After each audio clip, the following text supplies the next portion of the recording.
Gran café económico con Matías Batista, acá en la pantalla de Clave Bursátil. ¿Cómo andás, Mati? ¿Qué tal, Tincho, comunidad? Hemos vuelto una larga espera, ¿eh? Nos tomamos enero y febrero, porque enero y febrero es, ¿viste? Como los torneos de fútbol de verano, viste que antes eran los torneos de fútbol de verano, son meses en teoría tranquilos, ¿eh? Entonces, yo siempre digo, la actividad económica arranca en marzo, el 1 de marzo se pone en marcha todo. Y bueno, para descansar un poco también y salir un poco de la vorágine. Estuvimos mucho tiempo cruzando vacaciones, así que bueno, bienvenida a la comunidad, arranca Café Económico de nuevo. Che, me interesa mucho tu comentario sobre, sé que estuviste en la isla de Cuba, justo en este momento, ¿no? Donde se estaba hablando si iba a caer el régimen y no sé qué, vos estabas ahí y digo, uy, lindo momento, ¿no? Pero más allá de de esa coyuntura, ¿pudiste ver ahí un lugar comunista en primera persona? ¿Qué reflexión te merece? Bueno, mirá lo que te voy a decir. Vos sabés que venía yendo para una de las islas, se llama Cayo Santa María, que es un lugar hermoso, divino. Y mientras iba, vi cosas increíbles. Un lugar donde producían frutas, hortalizas en este caso, con riego artificial.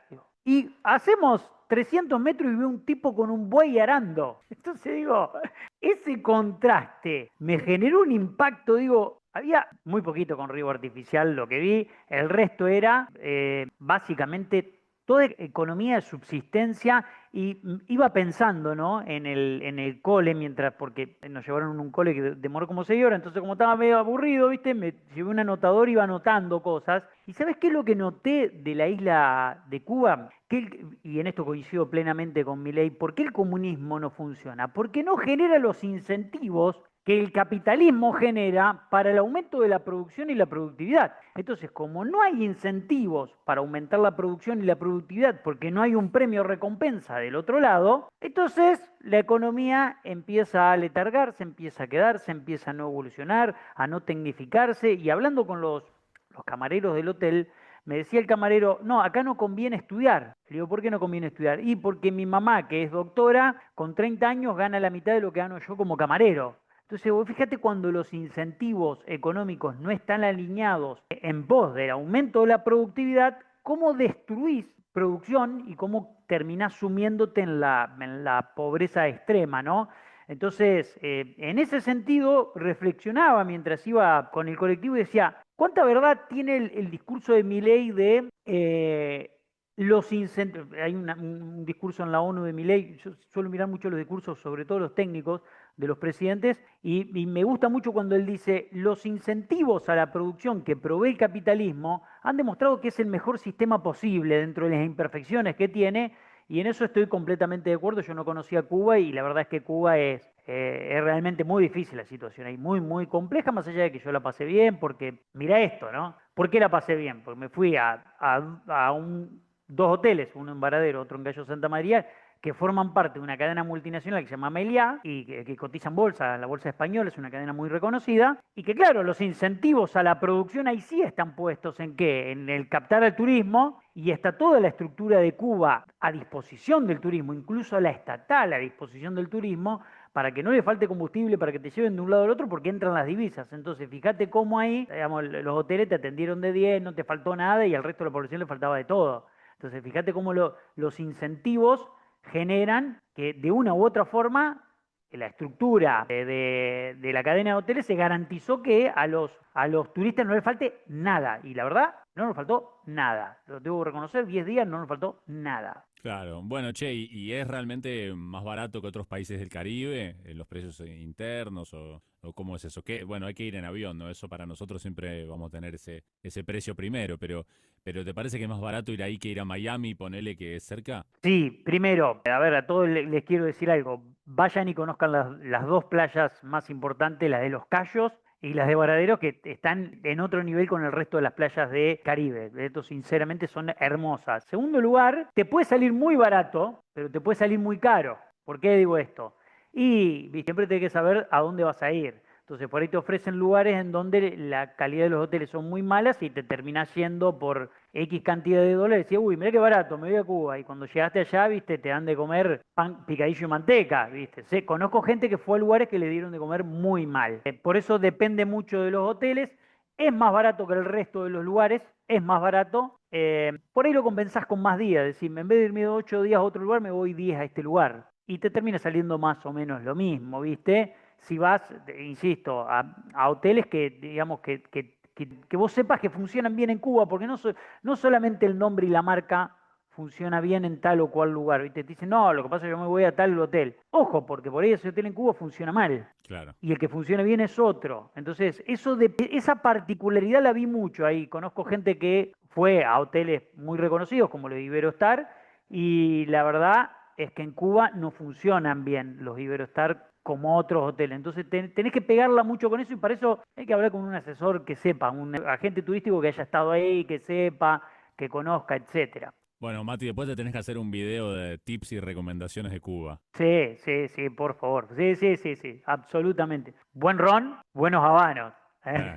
Sí, sí. Che, antes Ahí. de arrancar con el contenido, les quiero invitar a todos a entrar a clavebursátil.com porque muy pronto, tanto como el lunes 2 de marzo, arranca el curso de Value Investing, esta metodología de análisis de inversión en valor, popularizada bajo la figura del gran Warren Buffett, pero muy difundida esta metodología de inversión por análisis fundamental que busca el valor más allá del precio. Y vos lo podés aprender hoy. Entrá a clavebursátil.com y anotate en el curso de Value Investing con Matías Batista que ya arranca. Mucha gente ha hecho este curso en el pasado. Fíjate que tiene casi 200 reseñas y 4.9 de 5, ¿eh? Así que acá, mejor que cualquier hotel de Cuba, ¿no? Acá la reseña, casi 5 de 5, increíble. Así que entren a clavebursátil.com y anótense en el curso de Value Investing que arranca muy pronto. Bueno, Mati, te cuento las cosas que se estuvieron hablando acá y hay mucho revuelo, muchos datos económicos. Un pantallazo te hago y cuál creo que es el tema del momento. El Banco Central viene comprando dólares hace 37 ruedas seguidas, me parece, y ya alcanza unos 2.600 millones de dólares. Muy bien esto, ¿no? Es algo que todos venían esperando. Por fin, aplauso, aplauso Eh, para Caputo. Tanto que insistimos que debe comprar dólares. Bien, bien, gran driver positivo para todo el mercado y fundamentalmente para las posibilidades de roleo de la Argentina de su deuda a mediados de año, ¿no?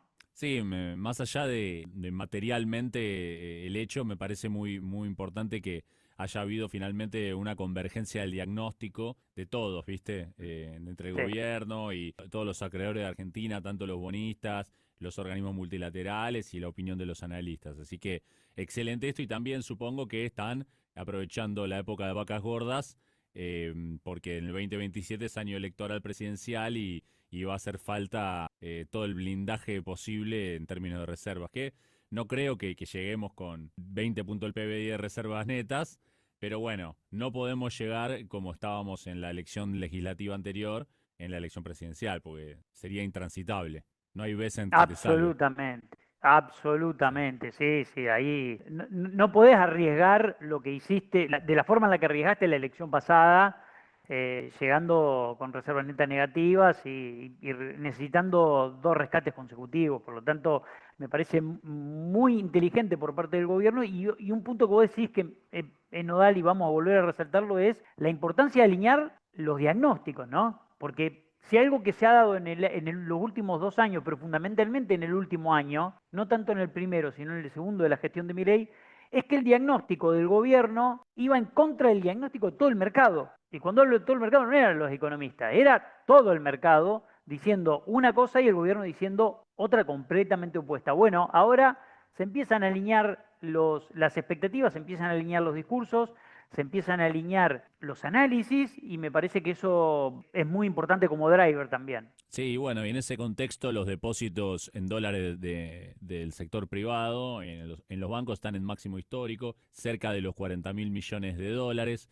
Y bueno, no por nada, justo en el día de ayer, Mati, el gobierno salió a colocar un bono, viste, el nuevo AO27, que a diferencia del AN29, tiene todo lo que quieren las guachas, decíamos con Gus en Bonero, ¿no? Porque en el AN29 decimos, ¿por qué fue medio con sabor a poco la licitación? O sea, en el AN29 el gobierno salió a buscar 1.000 millones al, creo que era 7%, y terminó Sí. agarrando 900 millones al 9,2% y con un bono que salió bajo la par y con ofertas que apenas fueron un 30% arriba de lo que buscaba el gobierno y hablábamos, bueno, de que el bono no era atractivo porque paga todo el capital en el gobierno que viene, ¿no?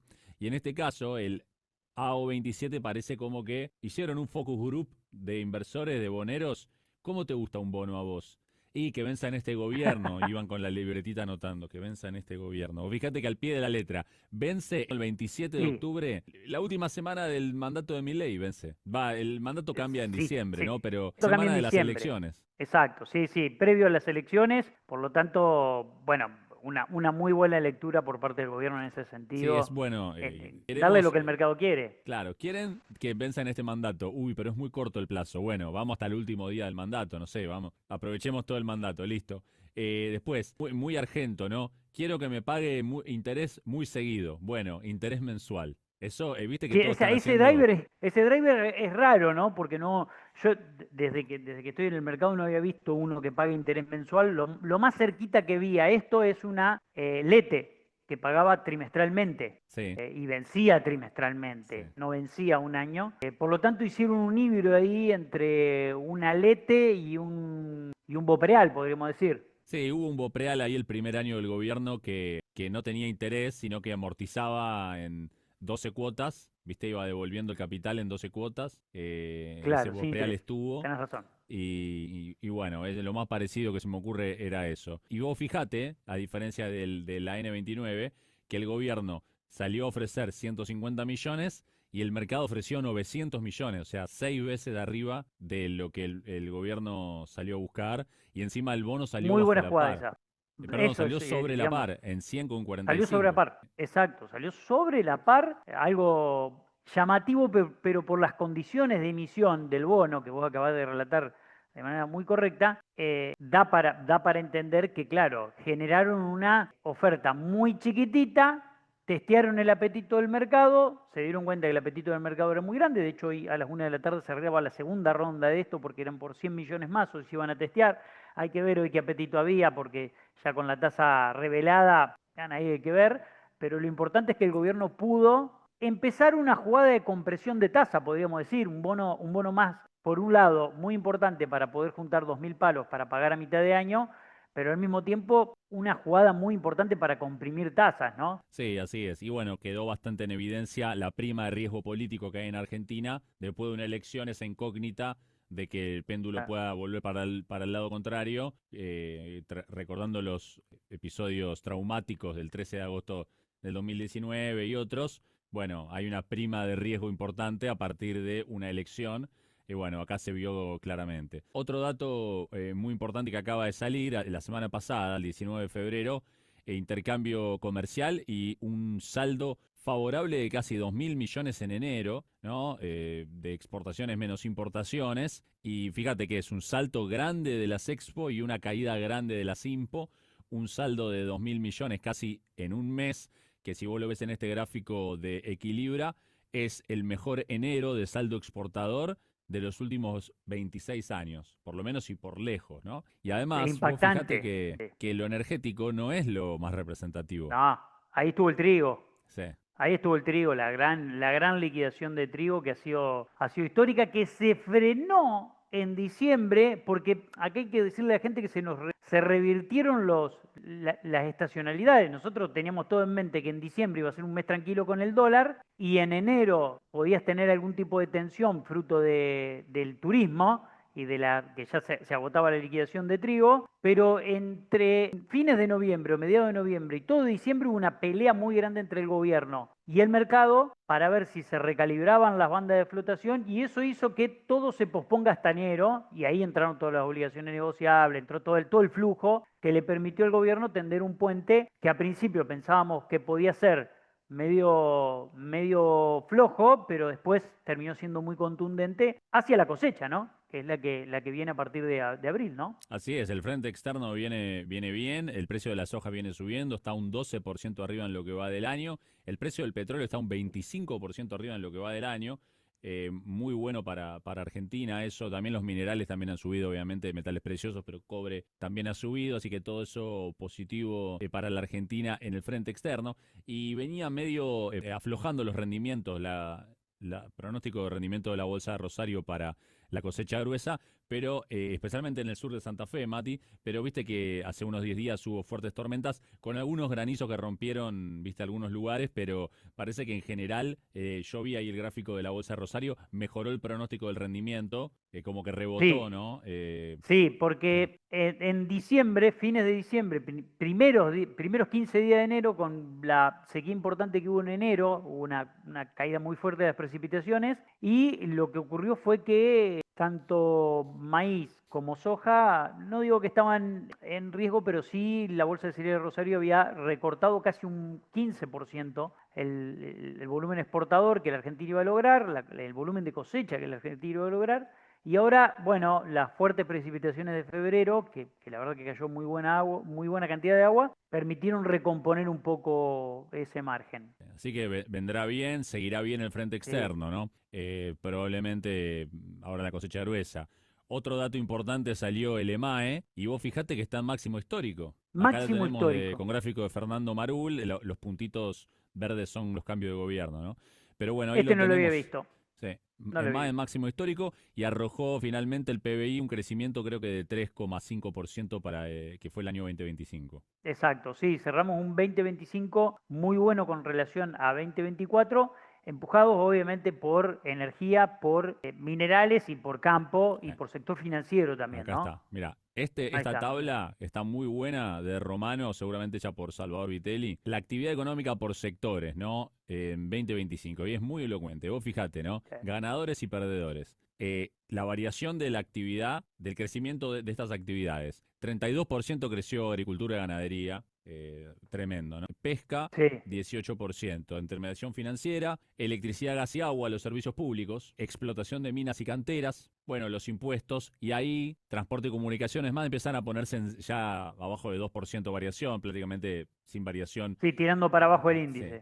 y después vos fíjate los perdedores, ¿no? Del año, administración pública, claramente, comercio Sí, mayorista minorista, hoteles y restaurantes, industria manufacturera, ¿no? Y sí. acá es donde está, Mati, te digo, la parte caliente, seguro que los comentarios de puteada van a venir por este lado. Los ganadores y los perdedores, no, los perdedores, acá lo tenemos. Industria manufacturera, lo peor, hotel y restaurante, comercio, administración pública. Todo muy mano de obra intensivo, Sí, muy mano de sí, obra intensivo, mientras que lo de arriba, lo ganador, es capital intensivo y no mano de obra intensivo, ¿no? exacto. En un mundo en el cual todas las empresas, y fundamentalmente desde el comercio mayorista minorista, hoteles, restaurantes, que son los que más empleo generan, empiezan a ser cada vez menos generadores de empleo por la sustitución de la inteligencia artificial. Y voy a contar una anécdota muy chiquitita. Voy a una farmacia acá en Santa Fe y tiene todo el tablero de medicamentos atrás en un depósito y tiene un robot que va y selecciona, cargan la orden de pedido y el robot va y selecciona el medicamento y se lo tira por la... Ah, muy bueno. Una cosa, ¿viste? Lo miro y le digo, ¿eso es un robot? Le digo que está seleccionando el medicamento. Sí, yo cargué el pedido y él me lo manda. Entonces, ¿qué quiero decir con esto? Una industria, un comercio y todo lo que tiene que ver con mano de obra intensivo, que cada vez demanda menos mano de obra per se, encima te cae, es una doble Nelson ahí, ¿no? También hay que tener en cuenta que cuando uno mira esta tabla, lo que ve es la dinámica interanual. O sea, cuánto creció o cuánto se achicó. Porque, por ejemplo, ponele, vamos a un caso extremo, ponele que el agro era muy chiquito y la industria manufacturera era enorme. Y entonces el agro creció mucho y la industria manufacturera cayó. Bueno, pero por ahí sigue siendo mucho más grande la industria manufacturera. Digamos, estos Sí, no son términos absolutos, que es más grande, que es más chico.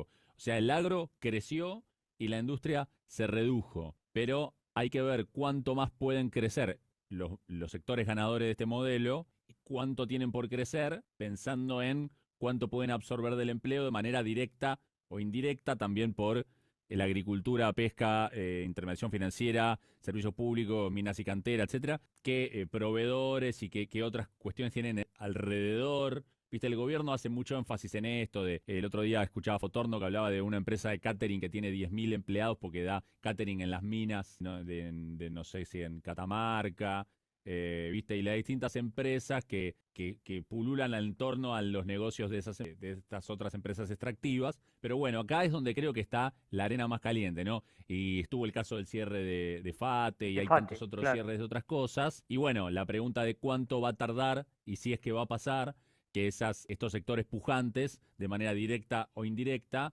vayan generando puestos de trabajo y etcétera, etcétera, que es algo que realmente nunca pasó en Argentina. Entonces, evidentemente eso es bastante difícil de lograr y también me parece que hay algo que pasa, como opinión, lo que hablábamos del diagnóstico, ¿no? Antes con lo de los dólares. Tal vez la manera comunicacional del gobierno de alguna manera patear en el piso o de tratar de deslegitimar todos los comentarios por los cierres de las fábricas, tal vez eso no contribuye a la situación, ¿viste? Sí, Tal vez lo sí, mismo podría entiendo. pasar de otra forma, ¿viste? Decir, bueno, sabemos que lo que estamos haciendo produce este efecto negativo. Bueno, dialogar con el sector, ver, ayudar a la reconversión, ayudar a la transición Exacto. y no escupirlos, ¿viste? Ah, cerraste Sí, porque eras un desastre o no un quiero decir una mala ineficiente, palabra. un inútil Pero, total, un claro. inservible. Sí, entonces Sí, sí, eso sí. me parece que tal vez le puede llegar a pasar factura al gobierno en la impaciencia de los votantes si en un futuro empieza a perder base de sustentación, porque el gobierno va a necesitar que el empleado echado de el último punto del EMAE, industria manufacturera, que por ahí tarda 5 años en que, no sé, explotación de minas y cantera lo contrate, y que en esos 5 años el tipo, digamos, tenga paciencia y aguante y diga, no, no, che, voy a buscar un laburo en el otro sector. Pero si vos lo estás escupiendo, te echaron y te lo merecías, te va a votar en Sí, contra en las elecciones sí o sí, ¿viste? Así que la urna va a sí. terminar siendo un poco el fusible de esta transición. Vamos a ver, digamos, Yo cuánto creo que no le aguanta. afecta, todavía no le afecta a mi ley, digamos, lo que vos estás retratando es una realidad que se da, que todos los días tenés cierres de muchas empresas de gran envergadura, como venimos viendo en los últimos 6 meses. Yo tengo una teoría de por qué está ocurriendo esto, muy desarrollada, no la voy a volcar ahora acá, pero también es cierto que mi ley juega con ese sector a confrontar porque dice, ustedes son los empresarios que subieron los precios y ganaban lo que querían y que esto y que aquello, y eso toca una fibra sensible en el votante de mi ley e incluso en el trabajador que se está quedando sin trabajo. Sí, sí, sí, por eso. Pero bueno, después yo no sé si puede haber o no una política activa de hacer de alguna manera que el chabón despedido en el conurbano vaya a Neuquén. Viste, capaz que con el gobierno de Neuquén, una política de irse a vivir a Neuquén y un crédito en una casa de ahí, no sé, viste, alguna cosa para que pongan en la esquina del barrio donde cerró la fábrica un stand de Neuquén, venga a vivir a Neuquén donde hay trabajo, viste, y esté ahí la secretaría de no sé qué de Neuquén.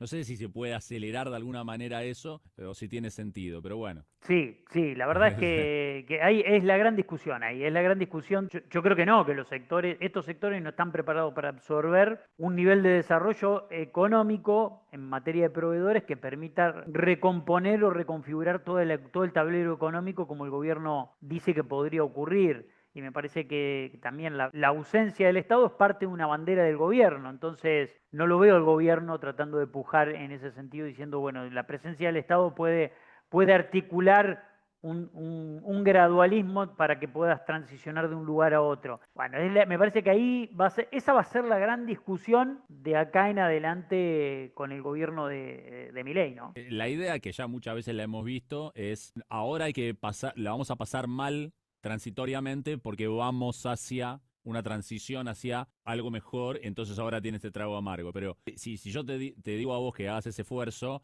y mientras estás haciendo el trago amargo te puteo, te pego patadas y te digo jodete, y viste, es más difícil. Es más difícil, es más Sí. difícil. Aeropuerto de Habana, hablando con un votante de Milei, me dijo lo mismo que me acabas de decir vos. Ah, bueno, está.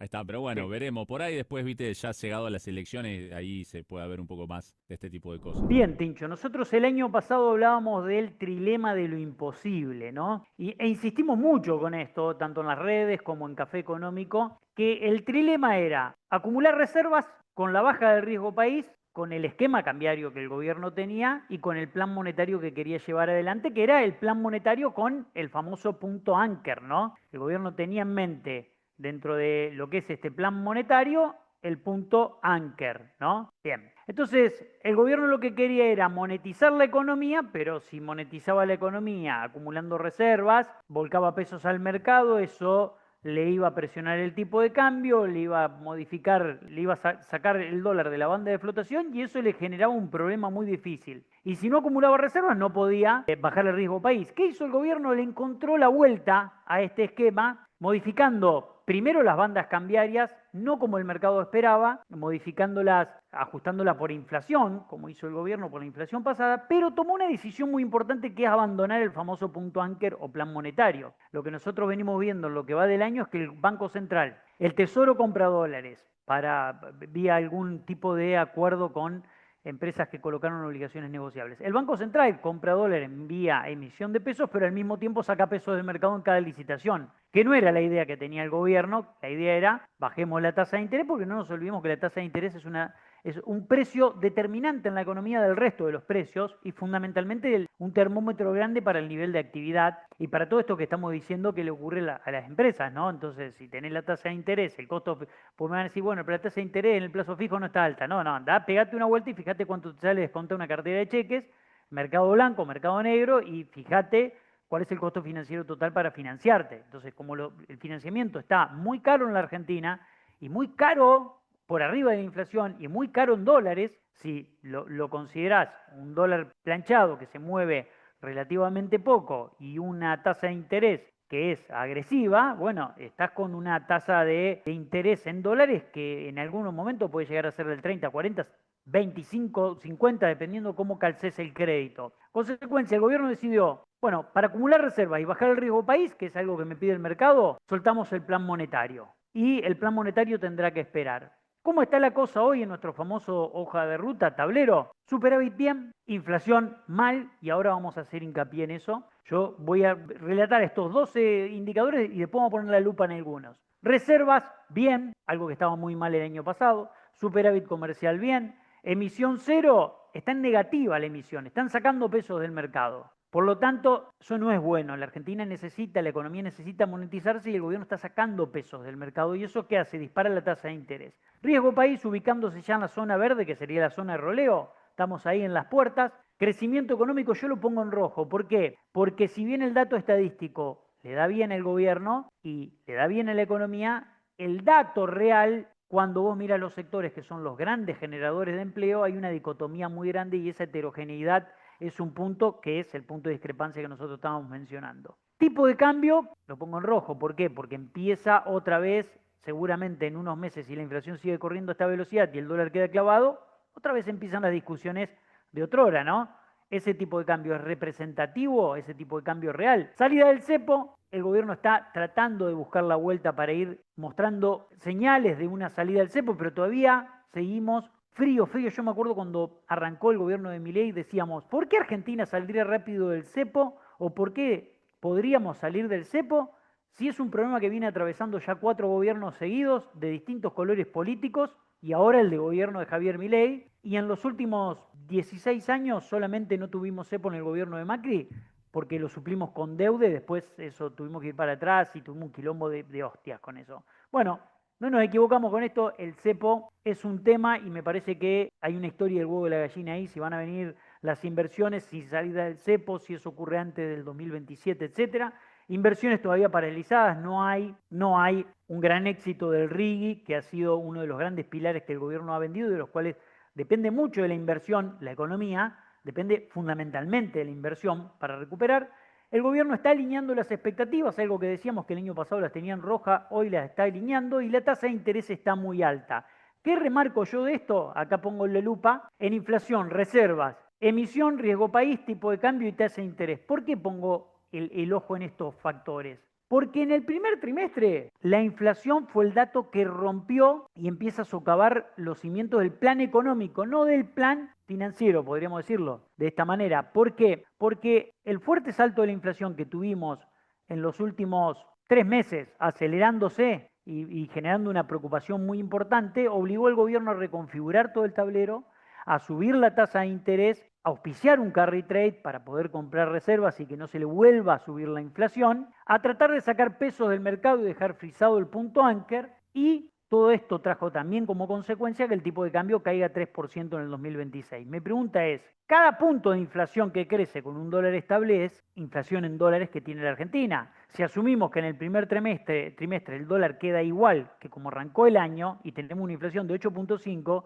es una inflación de 8.5 en dólares en el primer trimestre. Y acá está el ruido económico para las empresas que decíamos un poco entender cuál es el razonamiento que hacen las empresas del otro lado. Si sigue subiendo la inflación a este nivel y nosotros tenemos la tasa de interés a este nivel para tratar de contener la inflación, sacando pesos del mercado del gobierno todo el tiempo, como vienen estos 2 meses sacando dinero del mercado y no monetizando la economía, que era la gran teoría de Bausili, con la cual yo comparto, ir monetizando la economía 2026 y 2027 mediante el famoso punto anker, algo que lo que yo creo que es una buena idea, una muy buena idea. Bueno, como el gobierno abandonó gran parte de esa muy buena idea que tenía, me da la sensación de que esto le puede socavar los cimientos del plan económico, no del financiero. Por ahora le está dando la estabilidad en el tipo de cambio, los drivers positivos para la baja de riesgo país y para que el gobierno pueda salir a rolear la deuda en el mercado internacional. Pero uno de los puntos que marco, que me genera un signo de interrogación, es esta dinámica que me genera, que para mí es la más preocupante.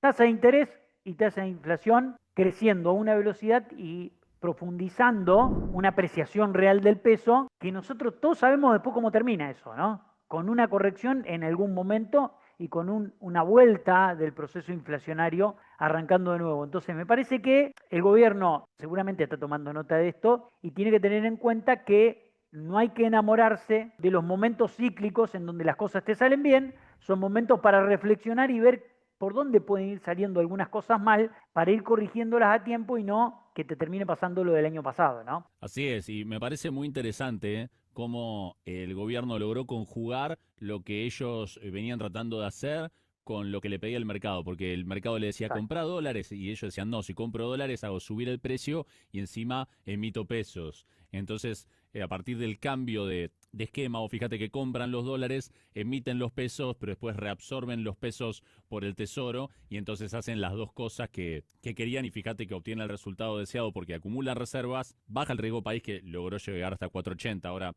ha tenido un rebote en el corto plazo, pero bajó hasta 480, un nuevo mínimo de 8 años. Las reservas están en un máximo también, las reservas brutas arriba de 46.000, los depósitos en dólares en los bancos también en máximos, pero no se produce una suba del dólar y por otro lado esos pesos se reabsorben. Así que parece que lograron conjugar todo. Y yo, ¿sabes qué creo que hicieron? ¿Viste este famoso Anthropic? Claudio se llama la inteligencia artificial de Anthropic. Claude, Sí. le pusieron, che, mira, este es el plan económico de Argentina, ¿cómo lo conjugo para poder cumplir? ¿Qué me recomendás? Y ahí la IA le tiró mira, mejor hace esto, saca el punto anker, Hace esto, saca de acá, tac, tac, tac, y lo aplicaron, ¿no? Debe haber sido así. Porque de hecho, hablando de Claudio, hablando de inteligencia artificial, quiero inaugurar una nueva sección acá no el Café Económico, el Gran Café Económico, dándole la bienvenida al señor Claudio Caparrós, Capa Investing, al Gran Café Económico. ¿Qué tal, Martín, Mati? ¿Cómo están? Bien, bien, muy bien, che. Bueno, che, bienvenido, muchas gracias. Y les cuento a todos que este programa arranca en 2026 porque no es el Café Económico de siempre, es el Gran Café Económico con más temas, con más participantes. Y acá estamos con Mati y Claudio, que habían estado hasta hace poco con el ciclo No Temáis, ahora No Temáis y Café Económico se fusionan en el Gran Café Económico. Y acá estamos, Capa, porque bueno, Mati había mostrado que está por empezar el lunes el curso de Value Investing, en el que se pueden anotar en clavebursátil.com, y estos días estuvieron saliendo balances de empresas que sacudieron al mercado. Se me viene a la cabeza primero Mercado Libre, que fue el día miércoles, y al día siguiente Nvidia también. Y en ambos algo sorprendente, especialmente en Mercado Libre, ¿no? Todos diciendo, che, mirá, creció 45%, no sé qué, unos números espectaculares, 13% abajo arrancó la acción. Y con Nvidia pasa algo parecido cuando presentó resultado en el After Hour, pero al día siguiente 5% abajo Nvidia. ¿Qué nos podés contar de esto que está pasando, Capa? Bueno, Martín, primero que esa volatilidad para nosotros, los inversores de largo plazo, viene bárbara, ¿no? Obviamente que cuando uno está comprado y llega al balance y se encuentra con esto, un poco se asusta porque, claro, a ver, ahora ya paso a presentar la pantalla y vamos a ver el caso de Mercado Libre, vamos a ejemplificar lo que les digo. Y hay muchísimo, muchísimo. Mirá, vamos a ver primero qué presentó Mercado Libre. Y fíjate que inmediatamente en el aftermarket estaba positiva, estaba 1,99 arriba, ¿sí? O sea, Mercado Libre presentó ingresos trimestrales de 6,6 billones de dólares, superando estimaciones. Esperen que acá tengo que ver si no sé si lo tipié mal cuando dice el ingreso, porque tengo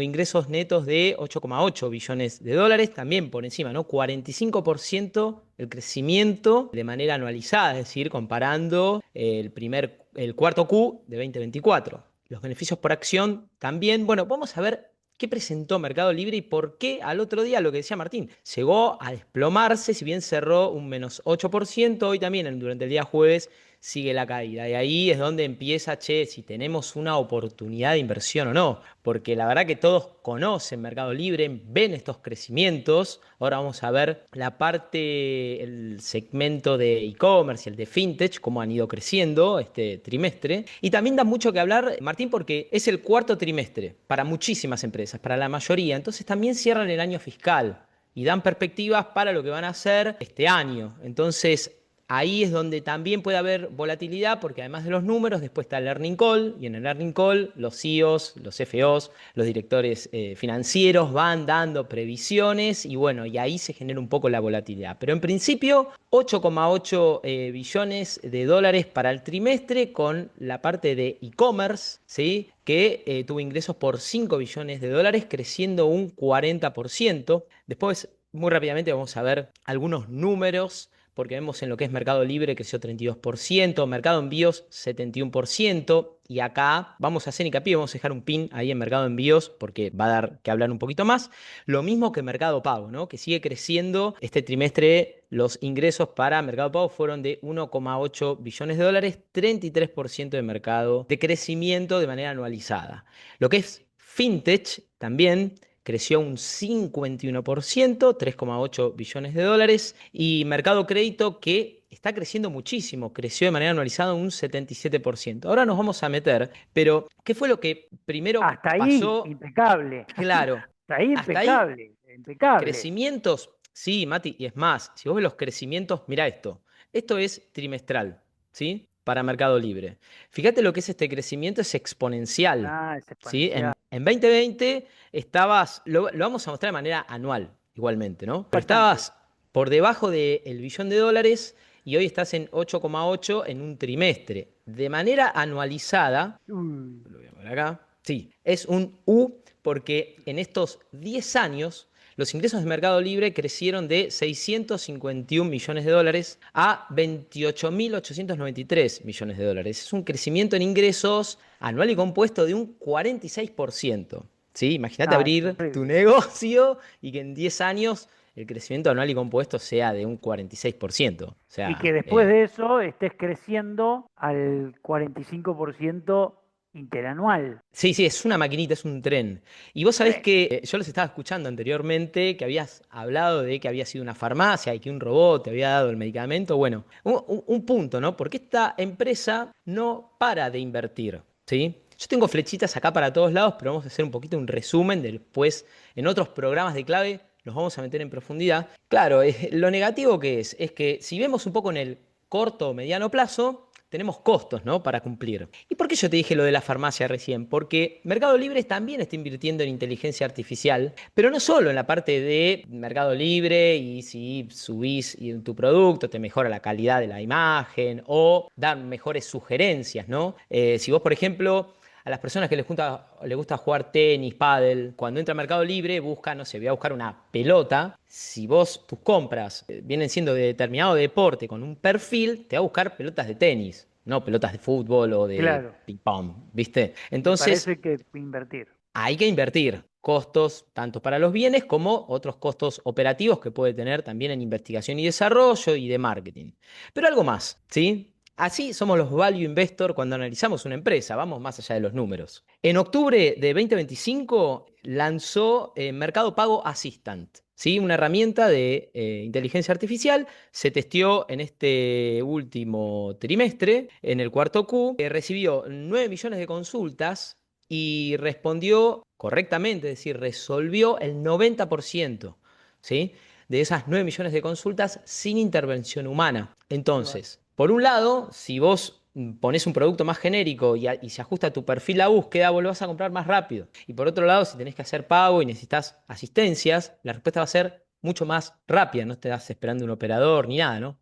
Entonces, todo eso son costos, costos que Mercado Libre tiene. Además de esos costos, me voy a venir un poquito más acá, porque creo que, vuelvo a decir, ¿no? En el mediano plazo y en el corto plazo, creo que la caída vino por acá, ¿no? Eso, creo que al mercado no le gustó eso. Al value investor sí, porque por ahí hay una oportunidad. Primero habían bajado el año pasado, en 2025, el costo de envío en Brasil. Los costos los bajaron de 80 reales a 19 reales. ¿Sí? O sea, vos comprás un Uf, producto de 20 reales en Brasil y te llega gratis. ¿Sí? Más o menos, me traje acá, supongamos que tomé tipo de cambio PIX, un real 284, o sea que básicamente comprás algo de 5.500 pesos, 6.000 pesos y te llega a tu casa gratis, ¿sí? O sea sí que es que grande Brasil. es un costo, sí, claro, ese es el tema, la logística. Sin embargo, ellos lograron mejorar la performance, lograron mejorar la velocidad de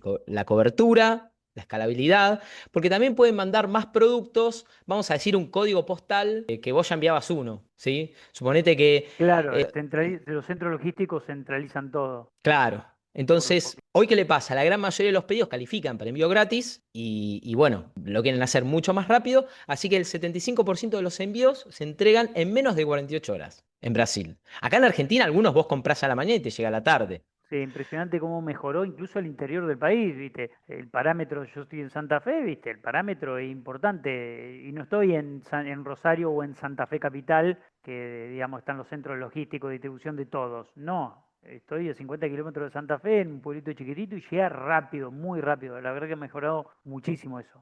Tal cual. Bueno, tienen automatizado las plantas y muchísimos más.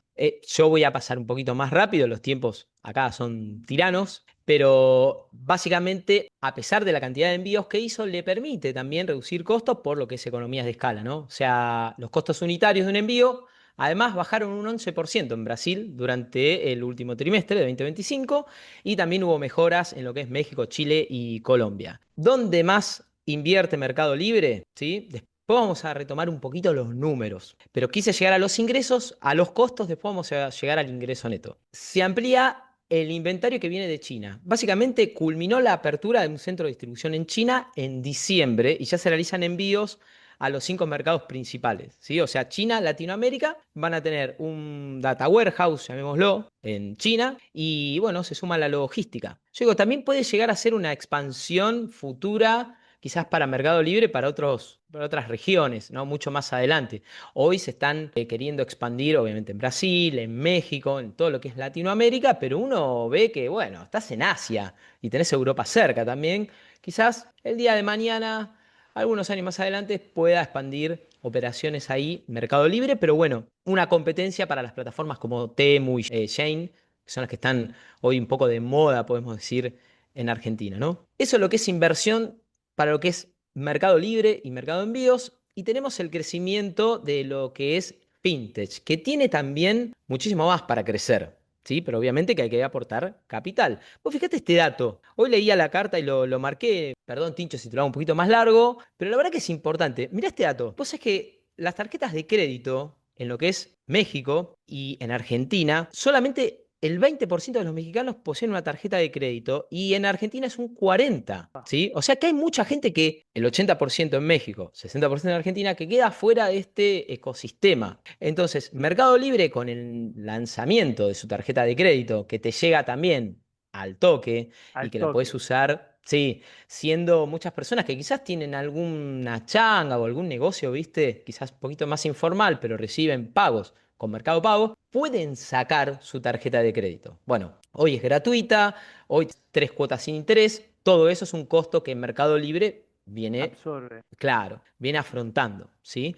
Pero la idea es ganar cuota y cuota de mercado. Por último, esta noticia al margen, el 1 de enero ya se completó la transición del CEO, deja de ser Marcos Galperín, que Marcos Galperín pasa a presidente ejecutivo, pero el CEO es Ariel Starfteig, perdón si lo pronuncio mal, pero toma el rol de director ejecutivo, reemplazando a Marcos Galperín, que sigue como presidente ejecutivo, o sea que la cultura del creador de Mercado Libre sigue estando aquí entre nosotros. Muchísima más información, ¿sí? A lo largo de los programas vamos a ir interiorizándonos, pero bueno, esto es lo que principalmente pasó acá, ¿no? Que tenemos que los ingresos crecieron 45% de manera anualizada, tanto lo que es commerce e e-commerce como lo que es fintech, que los costos también aumentaron e comprimieron sus márgenes brutos que cayó de manera anualizada, margen operativo y también el margen neto. ¿Sí? Esto, el net profit, se traduce como el beneficio por acción. Lo Esos son dividimos. siempre drivers muy malos para el mercado cuando hay corrección de márgenes, pero también lo que está muy bueno es poder indagar, como estamos haciendo acá, en por qué comprimen los márgenes. Y los márgenes comprimen porque la empresa, para Meli constituirse en el pulpo que hoy es, Mercado Libre, Mercado Envío, Mercado Pago y Mercado Crédito, que para mí va a ser la gran joya de Mercado Libre en los próximos, del grupo Mercado Libre en los próximos años, porque para mí Mercado Crédito la va a romper, es muy importante entender que la empresa es quien es por utilizar el dinero de sus ventas y reinvertirlos en ampliar negocios y negocios que tienen gran potencial, porque lo que estamos viendo con los crecimientos en las ventas y el crecimiento anual compuesto en las ventas, en cada uno de los segmentos del negocio y en los que está apostando a la velocidad que están creciendo, es una buena señal para el inversor value del otro lado, decir, che, mirá, la verdad que sí, usá mi guita para generar este tipo de negocios, no me preocupa. No quiero que me la des como accionista. Guardátela vos, reinvertila y hacé de esta empresa una empresa de, en vez de 8 billones de ventas, hacé esta empresa de 16 y después multiplicarlo a 30. ¿Viste? Porque después los ingresos netos, cuando vos decidís qué perilla ajustar, crecen. Claro. Mirá, ahí justo estaba mostrando algo del portafolio de crédito, esto, lo último para Mercado Libre, creo que la conclusión es esa, ¿no? Hay volatilidad y baja para mí en el corto y mediano plazo, pero acá hay una posición estratégica de la empresa de ir a largo plazo, de ganar mercado en Latinoamérica, tanto lo que es e-commerce como en lo que es fintech, portafolio, tarjetas de crédito. Incluso tienen una ventaja, esto se aprende en el curso de Value Investing, Mati, el MOAT, el Claro. famoso MOAT, porque Mercado Libre te da la tarjeta de crédito, conoce tus gustos, tus preferencias, tus compras y a partir de ahí también te puede dar créditos. Claro. Quizás mucha gente... Recordemos el dato, ¿no? El 40% de los argentinos tienen tarjeta de crédito, el otro no, y están por fuera. Entonces, quizás ahí tenés un mercado, incluso los que ya tenemos tarjetas de otros bancos, tenemos la de Mercado Pago, pero tenés un modelo de aprobación también mucho más rápido, mucho más enfocado. Ajá. Digamos, no es algo general de, bueno, te doy un crédito de 10 millones de pesos a tal tasa. No, sino que acá es muy personalizado. ¿Sí? Y eso es porque conoce tus movimientos en el portafolio de Mercado Pago, las compras que haces en Mercado Libre, si pagás impuestos, no pagás impuestos, bueno, todo. Creo que ahí hay un terreno que puede llegar a ganar. Entonces, creo que en el corto plazo, esa baja, después el precio cada uno lo analizará y hará los métodos de valoración, pero yo creo que sigue siendo a largo plazo una empresa ideal para comprar, ¿eh? Sí, sí, Sí, sí, la conclusión que puedo sacar es, bueno, el mercado la castigó porque tuvo una baja de los márgenes de ganancia, de la guita que le queda, pero me parece que no es lo mismo que vos tengas una caída de los márgenes porque vendiste menos y el costo fijo te quedó igual, entonces el margen se te achicó, o porque vendiste igual o más, pero tus costos subieron por alguna inflación de algún material y te comió el margen. No pasó eso. La baja del margen fue a propósito para invertir para seguir creciendo como está creciendo. Entonces, la verdad, no es Coca-Cola tampoco, me parece, ¿no? No es que yo le estoy pidiendo un dividendo claro. a Mercado Libre, es un dividend king, y entonces me bajó el margen y ahora va a tener menos dividendo. Que también sería, che, me parece raro que le pidan eso a Mercado Libre como acción, ¿no? Pero bueno, Exacto. es una empresa de crecimiento, no una de valor. Pero bueno, no sé, también hay que ver el precio, pero bueno. Y te digo algo más, Martín, que también cuando analizamos la empresa, analizamos el moat y analizamos la dirección. Y te digo algo, que lo que me gustó de Mercado Libre, que esta vez recibió una compensación de impuestos en Brasil bastante grande. Creo que era algo de 99 o 100 millones de dólares y lo blanqueó y lo sacó dentro del ingreso neto. O sea, no lo agregaron. Por eso también el margen bajó ahí un poquito más. O sea, ¿qué significa? Que se podían haber hecho los boludos y decir, Sí, che, mira, caí menos y eso quedaba abajo. Y sin embargo lo blanquearon en el último informe de resultados. Entonces me parece que eso está bueno y habla bien de la dirección, ¿no? muy bien de la dirección, ese tipo Me- de maniobras transparentes, ¿no? Claro, me parece que fue muy bueno. Y bueno, pasando acá a Nvidia, información que pueden recibir acá en el canal de WhatsApp de Clave Bursátil, que presentó balances también en Aftermarket ayer, con ingresos de 68,1 billones de dólares, ingresos que crecieron nada más que un 73% de manera anualizada, con un muy fuerte crecimiento en lo que es data center, que creció un 75%. Si recordamos Nvidia, me voy a ir atrás en el tiempo que también traje, fíjate, el crecimiento de los Nada, ingresos en los últimos años, ¿sí? Esto es anual. 130.000 millones de dólares en ingresos para 2025. Era una empresa que vendía y hacía placas de video y que hoy el segmento fuerte, obviamente, que impulsado por la inteligencia artificial, es el segmento de data center. No solamente vende GPUs para data centers, sino que hay también cuestiones de conectividad, de redes y otras cuestiones muy interesantes para que vayan a ver, pero este segmento es el que impulsa obviamente al alza fuertísimo a Nvidia. Esto no es casualidad, ¿sí? Los demás segmentos, el de gaming también creció muy bien, un 47%, de visualización profesional 159%, automotriz 6% y others 28%. Y acá, por eso decía lo de gaming, fíjate, está en un 3,7 billones y creció fuerte, pero Nvidia este año, en 2026, y ya lo dijo en su charla a accionistas, y creo que también un poco ahí la volatilidad, le espera un año fantástico a la empresa, ¿sí? Ahora vamos a ver las previsiones. El tema es que no va a dar abasto y va a haber un cuello de botella en la demanda de lo que son GPUs, de todo tipo. Entonces, aparte que Nvidia ya tiene abrochado pedidos por 100.000 millones de dólares para el 2026, yo creo que va a haber aumentos de precios en todo lo que es inteligencia todo. artificial. La van a sufrir los gaming, porque no solo una placa de video tiene GPU, sino que también tiene memorias. Las memorias también están escasas. Pero, Mati, Tincho, a ver, donde hay una crisis, digamos, puede haber una oportunidad. Acá habría que buscar empresas que pueden llegar a ayudar a complementar ese suministro. ¿Sí? Exacto. Puede haber otras ganadoras y quizás de China. Bueno, lo dejamos ahí, ¿no? Pero esto analizando los segmentos, nuevamente, fíjate en verde el segmento data center, cómo ha ido creciendo. Esto está a año fiscal, no a año calendario. Ay, perdón, ahí lo taché. Pero fíjense que en los últimos 3 años, el segmento de data center pasó de 10 billones de dólares a 62 billones de dólares. Es el que más creció, el resto está normal, un crecimiento, podemos decir, normal. Gaming y others no han tenido un crecimiento exponencial de lo que ha Nosotros, traído. capa, Sí, que miramos balances de hace años ya, yo nunca vi una empresa que tenga este nivel de crecimientos. Nunca, nunca lo vi. Por ahí lo más parecido a Google puede llegar a ser, pero Habana no, cuando no. salió el alfajor con sal.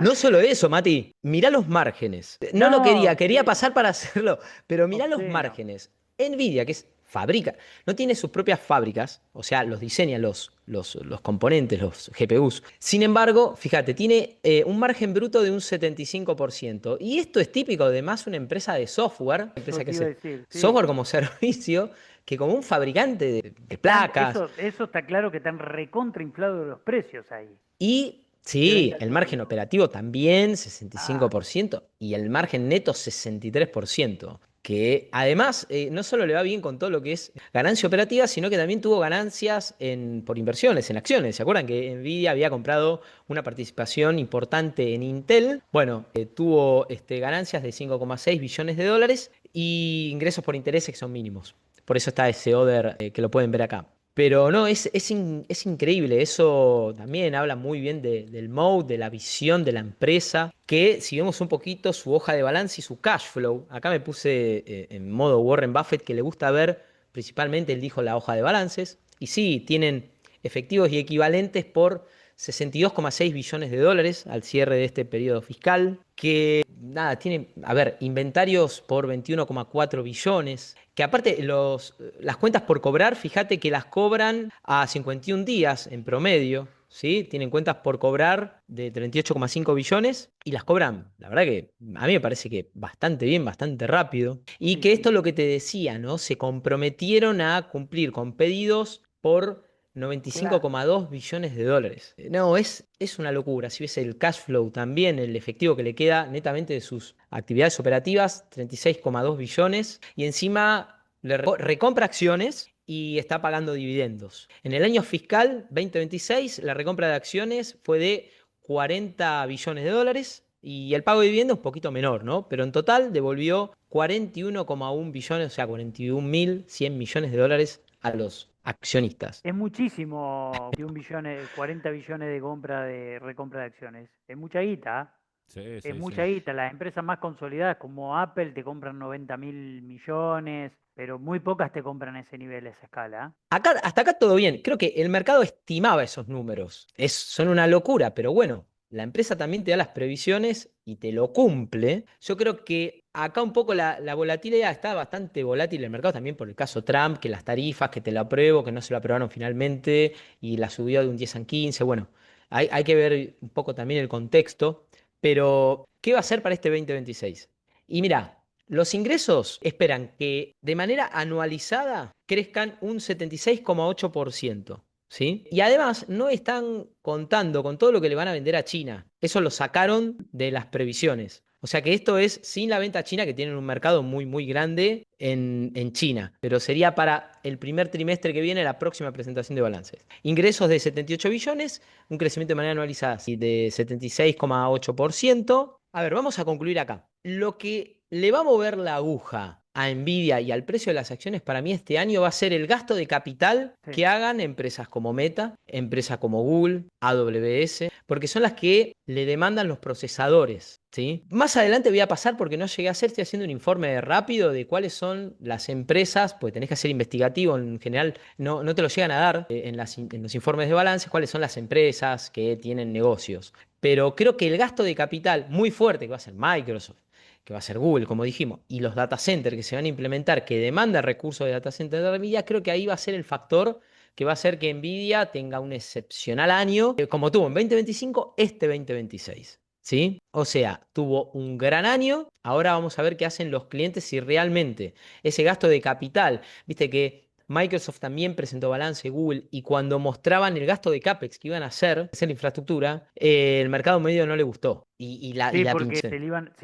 bueno, a Microsoft le pasó, por eso cayó después del balance, por la cantidad que iba a invertir en data center, porque a la velocidad de la inversión no va a la misma velocidad la monetización de la IA. Entonces, como hay un desacople ahí, al mercado no le gusta nada eso y le preocupa. Exacto, pero bueno, creo que un resumen de lo que fueron estos dos balances, hay mucha información más, Martín, lo que pasa es que se junta los cuartos trimestres más el cierre anual. Y estas empresas ya sacan también el informe 10K, que es el anual, y hay mucho, mucho para leer en donde hay Claro. muchísimo de lo que van a hacer estas empresas, ¿viste? Claro. Pero creo que como para entender la cancha, creo que el movimiento hay volatilidad, Mercado Libre, bueno, ya lo vimos por los costos, y en Nvidia un poco, bueno, cumplió y creo que está viendo a ver qué va a pasar con las empresas que le van a demandar estos procesadores. Pero para mí van a tener un gran año, ¿eh? Sí, bueno, esta novela va a Sí. seguir y la vas a poder seguir acá por Clave Bursátil. Los quiero invitar a seguir a Matías Batista en su canal de YouTube y a Capa Investing, también acá lo encuentran en YouTube, si lo conocen,